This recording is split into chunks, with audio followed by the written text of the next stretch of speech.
La existencia del maligno tiene su fundamento en la palabra misma. Reconocemos desde el primer libro, el Génesis, la existencia de Luzbel, y se habla en ese lenguaje simbólico, pero no por ello menos verdadero, tan propio del hombre bíblico, del hombre oriental, cómo hay esa batalla entre bien y mal, y cómo hay ese deseo de querer ser más grandes que el mismo Dios. De manera que negar la existencia del maligno, negar la existencia de una presencia en el mundo, es irse contra los fundamentos mismos de la Sagrada Biblia.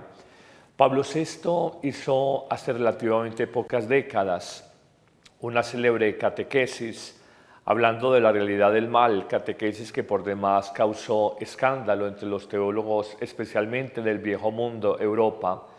Decía en efecto el Papa Montini que el demonio es una realidad personal, o sea, concreta, espiritual, inteligente, pervertida y pervertidora, realidad pavorosa que de alguna manera trabaja en forma soterrada, solapada y maliciosa en el mundo.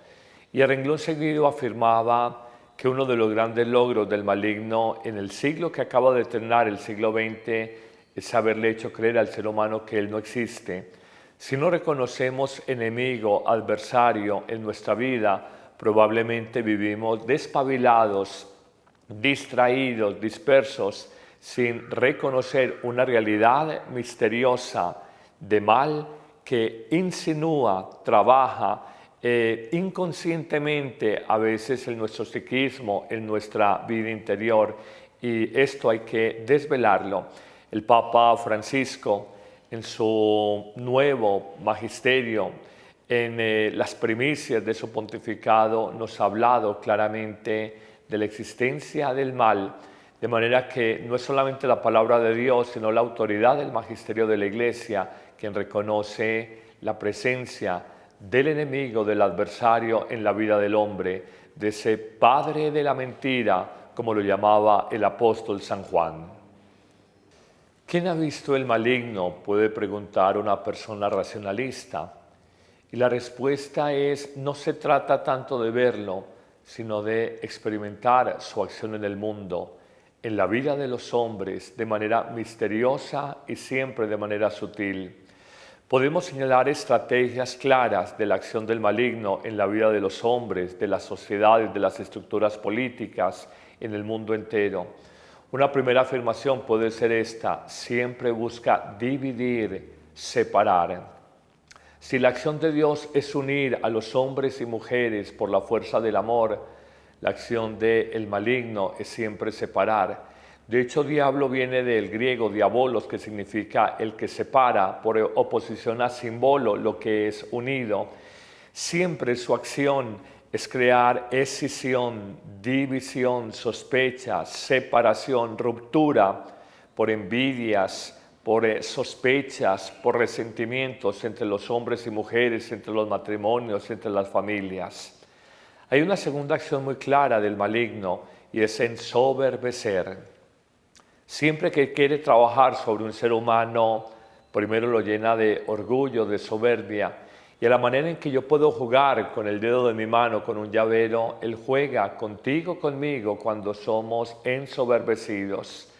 De ahí que los humildes, y especialmente los humildes, humildad que aprendemos de nuestra Madre María, nos lleva a precavernos y a defendernos frente a la acción del maligno. El soberbio, lleno de sí mismo, es, permítame la expresión, un idiota útil de la acción de esa fuerza oscura, a veces innombrable. Cuando estás ensoberbecido, de alguna manera miras tu punto de vista, reclamas para ti.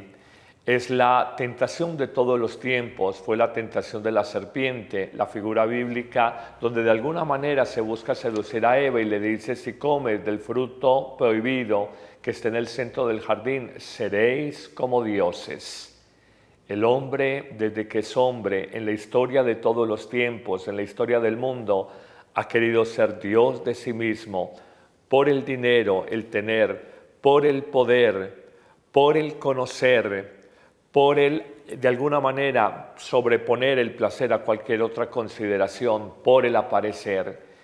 Hoy vemos nosotros de alguna manera esa situación en el mundo, el ser humano que se revela como criatura frente al Creador y en un acto de profunda soberbia es incapaz de reconocer que hay un Creador y que Él es solamente criatura.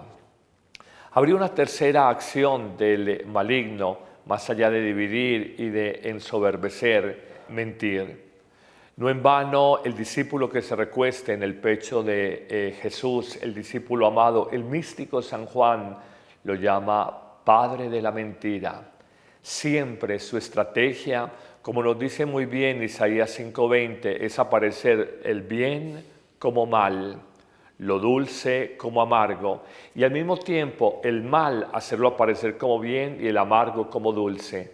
Es un punto muy alto en el ser humano como de ceguera, de oscuridad interior. Siempre, siempre, donde hay mentira está la acción del maligno, donde hay la verdad está Jesucristo. De hecho, Él se presenta como la verdad que es capaz de hacernos libres. Hablemos de una cuarta estrategia del maligno y es desesperanzar.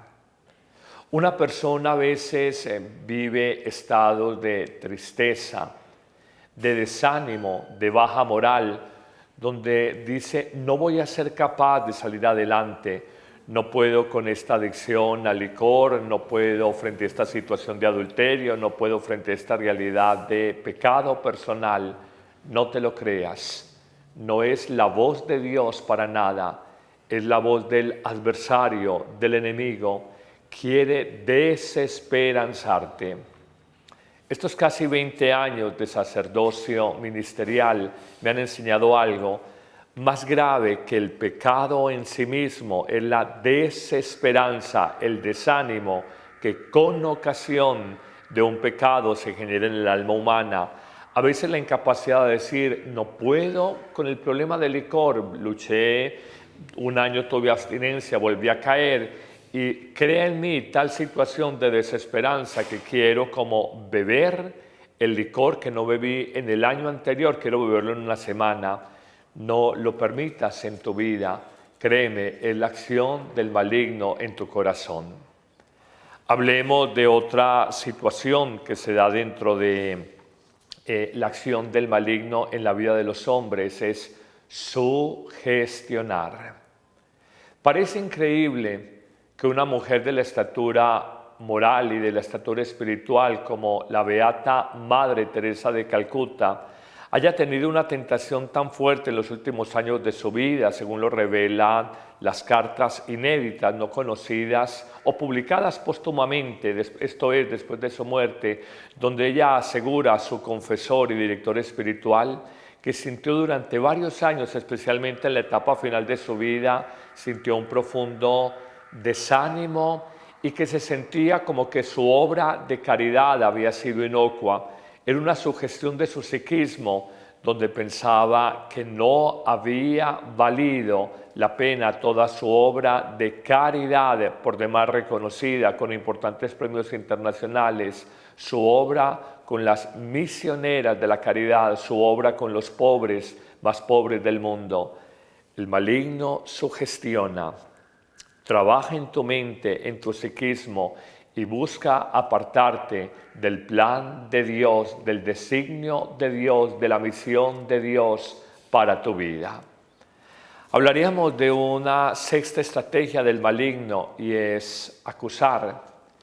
Se le dice el fiscal, el acusador. No sé si te das cuenta de algo en palabras de otro santo, José María Escrivá de Balaguer y Albás. Él decía, el maligno te quita la vergüenza para pecar, pero te devuelve la vergüenza para confesar el pecado. Te acusa y te dice, eres un miserable, eres un impuro, eres una persona codiciosa, eres un mediocre, eres un cómodo. Permanentemente te está señalando, te está enrostrando de alguna manera tu pecado personal, no para que haya un arrepentimiento, sino para desanimarte y en último término para que no puedas salir de la situación que estás viviendo. Parece increíble, pero cuando tratamos de detallar todas estas situaciones, identificamos claras estrategias del maligno a la hora de trabajar sobre la vida concreta de los hombres. Hablaríamos de una séptima y última estrategia, sin ser las únicas ni mucho menos, y es la de enceguecer, perder la capacidad de discernimiento.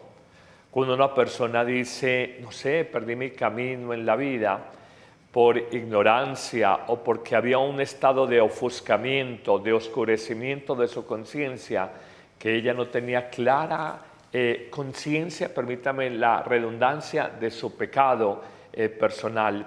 Es muy común en la práctica de nosotros los sacerdotes escuchar expresiones de los penitentes: Padre, 20 años estuve como ciego, yo no sabía lo que hacía, yo no tenía tanta y tan clara conciencia del mal que hacía, de cómo hice sufrir a una esposa con mi adulterio, de cómo lo oí muchas veces ayudando en la cárcel de Bellavista. Padre, yo sabía que matar era malo, pero no sabía que era tan malo ni que generé tanto dolor en tantas familias. Ahora que ha llegado luz a mi alma, salgo como de esa ceguera y veo con claridad todo el dolor que causé. Recordamos la expresión de Cristo en la cruz: perdónales porque no saben lo que hacen. Ese no saber lo que hacía la turba que gritaba la crucifixión del Hijo de Dios es ignorancia. Y esa ignorancia, en último término, es ceguera, ceguera del corazón, acción del maligno. Termino simplemente con esta reflexión: ¿qué hacer frente al mal? ¿Cómo de alguna manera nosotros precavernos, defendernos frente a él? Tenemos un arma poderosísima, poderosísima. Lógicamente, siempre por delante la confianza en Dios. El bien y el poder del bien siempre será infinitamente, infinitamente superior al poder de una criatura, el maligno, que quiere confundir a los hombres y mujeres de todos los tiempos. Pero más allá de la confianza en Dios, que está siempre en primerísimo lugar, pienso en el papel fundamental de María, nuestra Madre. Me encanta la expresión de un célebre exorcista, Gabriel Amort, cuando señala que frente a la acción de soberbia que incita el maligno, María es la encarnación de la suprema humildad, y la soberbia se vence con humildad. Frente a la acción de impureza, el impuro encarnado, el maligno, está la pura encarnada, que es María. Y frente a la acción de rebeldía, de desobediencia del maligno, está la acción de obediencia, docilidad, servicio. He aquí la sierva del Señor, la esclava del Señor, que encarna nuestra Madre María. Finalmente, no se trata de asustarnos demasiado con el maligno. Obra, no lo podemos negar, pero es sabio Escrivá de Balaguer cuando hace esta afirmación: no le des importancia al maligno, que es lo que él quiere. No lo niegues, porque él existe y puede camuflado trabajar más fácilmente en tu vida. Haz con él lo que más le duele, simplemente desprécialo. No le des importancia porque es lo que quiere. No lo niegues porque busca ocultarse a la mirada del mundo. Sabes que existe, pero castígalo con tu desprecio. El amor de Dios, el amor del Creador, el amor todopoderoso, el bien todopoderoso, siempre será infinitamente superior al mal de la criatura, el maligno.